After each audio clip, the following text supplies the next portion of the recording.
नमस्कार, आर्यभट्ट टाइम्स में आपका स्वागत है, जहां आप जानेंगे बिहार की 5 जुलाई की 7 बजे तक की सभी ताज़ा बड़ी खबरों के बारे में। उससे पहले एक नज़र सुर्खियों की ओर। कम समय बड़ी मुश्किल, वोटर लिस्ट रिवीजन पर उपेंद्र कुशवाहा का सवाल। पप्पू यादव का राज ठाकरे को खुला चैलेंज, बंद करें मराठी गुंडागर्दी वरना मुंबई आ रहा हूँ। सैनिटरी पैड पर राहुल गांधी की फोटो, कांग्रेस के अभियान पर सियासी संग्राम।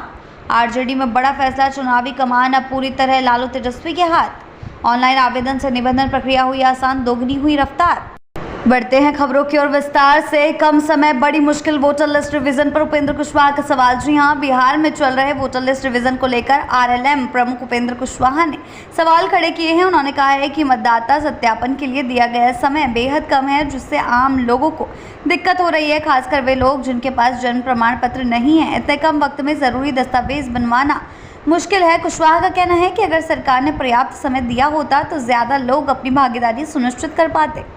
बढ़ते हैं अगली खबर की ओर। पप्पू यादव का राज ठाकरे को खुला चैलेंज, बंद करें मराठी गुंडागर्दी वरना मुंबई आ रहा हूं। जी हां, महाराष्ट्र में हिंदी भाषियों के साथ हो रही मारपीट और अभद्रता पर पूर्णिया से सांसद पप्पू यादव ने तीखी प्रतिक्रिया दी है। उन्होंने मंच से प्रमुख राज ठाकरे को सीधे चैलेंज करते हुए कहा कि अगर मराठी ना बोलने पर की जा रही गुंडागर्दी नहीं रुकी तो वे खुद मुंबई आकर जवाब देंगे। पप्पू यादव ने चेतावनी देते हुए कहा, राज ठाकरे अपनी हेकड़ी बंद करें वरना मैं आकर सबक सिखा दूंगा। बढ़ते हैं अगली खबर की ओर। सैनिटरी पैड पर राहुल गांधी की फोटो, कांग्रेस के अभियान पर सियासी संग्राम। जी हां, बिहार में कांग्रेस द्वारा 5 लाख महिलाओं को सैनिटरी पैड बांटने की योजना पर सियासत गर्मा गई है। इस अभियान के तहत पैड के पैकेट पर राहुल गांधी की तस्वीर छपी है, जिसे लेकर बीजेपी और जेडीयू ने कड़ा ऐतराज जताया है। जेडीयू प्रवक्ता नीरज कुमार ने इसे आरजेडी की संगति का असर बताते हुए महिलाओं का अपमान करार दिया। वहीं कांग्रेस इसे महिलाओं में जागरूकता फैलाने की पहल बता रही है।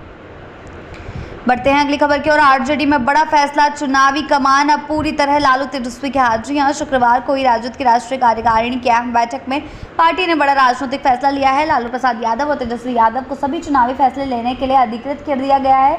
इससे साफ है कि आगामी चुनावों में उम्मीदवार चयन से लेकर रणनीति तय करने तक की पूरी कमान अब पिता पुत्र की जोड़ी के हाथों में होगी।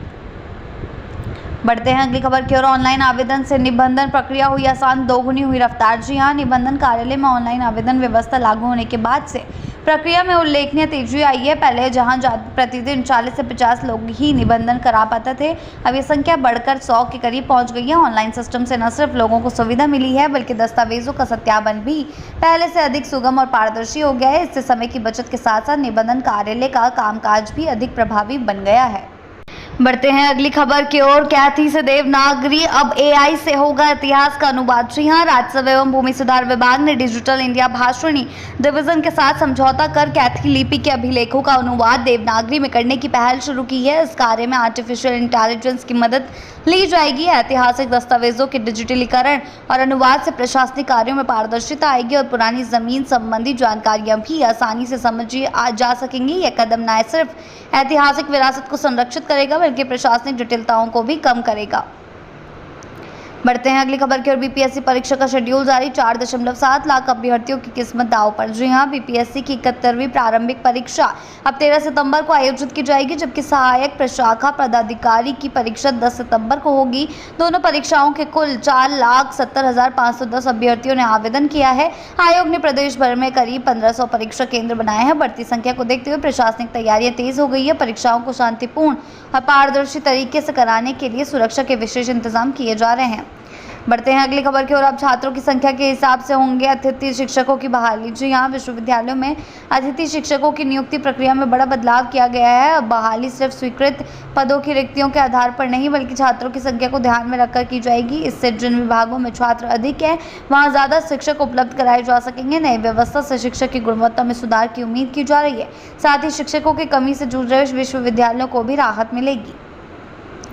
बढ़ते हैं अगली खबर की ओर। वोटर लिस्ट रिवीजन पर उठे सवाल, उपेंद्र कुशवाहा ने बताया समय को नाकाफी। जी हां, बिहार में चल रहे वोटर लिस्ट रिवीजन को लेकर आरएलएम प्रमुख उपेंद्र कुशवाहा ने जिस तरीके के सवाल उठाए हैं, उसने एक बड़ा मुद्दा ले लिया है। एक गंभीर सवाल तरीके उनके खड़े हो गए हैं, जिसमें लाखों लोगों के नाम की छूटने की आशंका उन्होंने जताई है और उन्होंने सीधे इस मामले पर काफ़ी ज़्यादा हद तक नाराजगी भी जताई है और कहा है कि समय इसके लिए काफ़ी नहीं है। बढ़ते हैं अगली खबर की ओर। एआईएमआईएम का महागठबंधन, प्रेम लालू को चिट्ठी और सियासत में हलचल। जी हां, बिहार चुनाव से पहले AIMIM विधायक अख्तरुल इमान की एक चिट्ठी ने सियासी पारा चढ़ा दिया है। उन्होंने लालू प्रसाद यादव को पत्र लिखकर महागठबंधन में शामिल होने की पेशकश की है। दावा किया गया है कि इससे सेकुलर वोटों का बिखराव रुकेगा और बीजेपी जैसी ताकतों को रोका जा सकेगा। सीमांचल में मजबूत पकड़ रखने वाली AIMIM अगर गठबंधन में शामिल होती है तो RJD कांग्रेस को फायदा और NDA को झटका लग सकता है, लेकिन गठबंधन के भीतर सीट शेयरिंग को लेकर सिरदर्द बढ़ना तय है।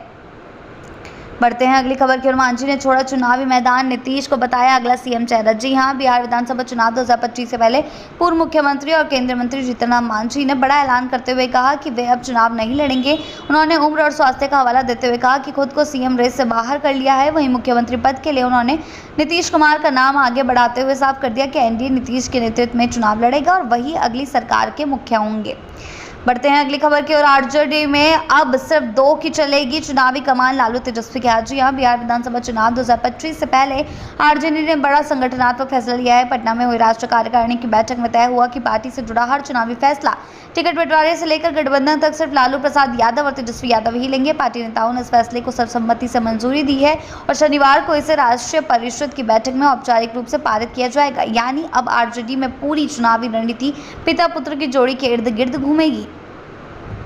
बढ़ते हैं अगली खबर की ओर। मुहर्रम पर पुलिस का पक्का पहरा, हर जुलूस पर नजर, अफवाह पर कड़ा एक्शन। जी हां, बिहार में इस बार मुहर्रम शांतिपूर्ण और सुरक्षित माहौल में मनाने की पूरी तैयारी। 1719 लाइसेंसी जुलूसों पर प्रशासन की पैनी नजर रहेगी, जिससे हर जुलूस की वीडियोग्राफी होगी। डीजे पर पूरी तरह पाबंदी है और बिना इजाजत कोई भी आयोजन नहीं होगा। 1230 सब इंस्पेक्टरों की तैनाती के साथ सोशल मीडिया पर भी निगरानी बढ़ा दी गई है।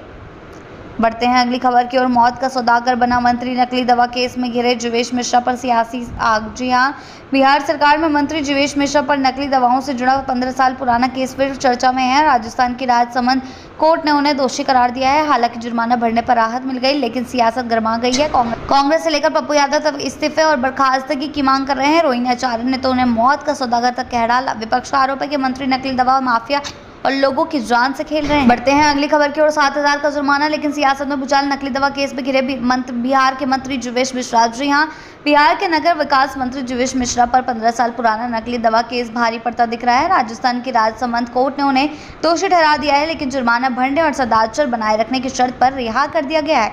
ये मामला तब और बढ़ गया जब इसमें पॉलिटिकल सियासी बयानबाजी शुरू हो गई है। इसमें अब जीवेश मिश्रा को जिम्मेदार ठहराया जा रहा है और कहा जा रहा है कि वो मौत के सौदागर हैं।